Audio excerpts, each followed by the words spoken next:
ebikumi n'ebikumi by'abantu okuva mu ggwanga ly'eronda bakedde kuyiwa ku nsalo ya Uganda Katuna nga baaniziddwa bannayuganda okuva mu bitundu ebyekigezi. Bano baali bazze okwetaba ku mukolo ogw'okubaza Katonda ensalo y'e Katuna okuggulwawo.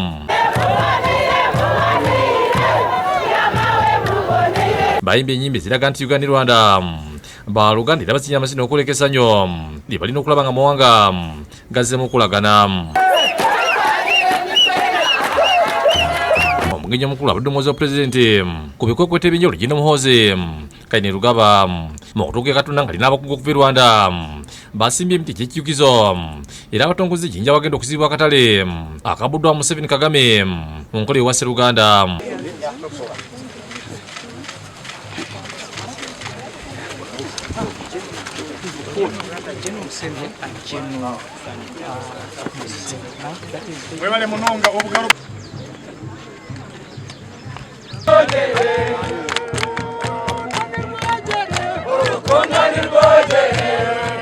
Oluvalyokedde ku kisaawe kya Kigezi High School abadde omukolo wano wakuŋŋaaniddwa abantu ab'enjawulo okuliko ne yali omuduumizi wa poliisi mu ggwanga Jino Kale Kayihura.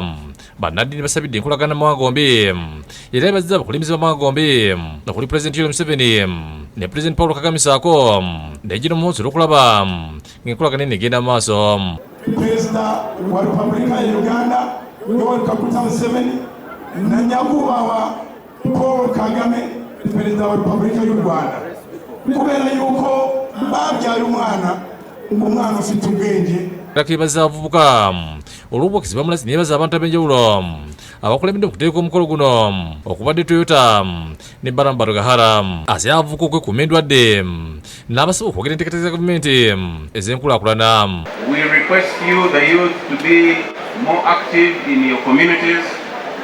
Arabashaba okutama amaani n'engoga omu bicweka byaitu ebitwataahamu.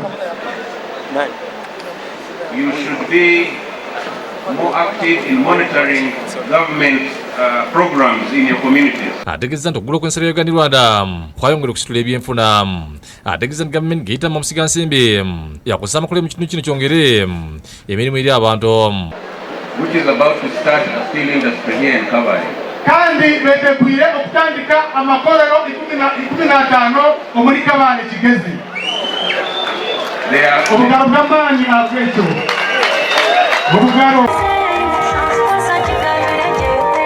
Download the app on App Store or Google Play Store now. Vision Digital Experience, the future of media.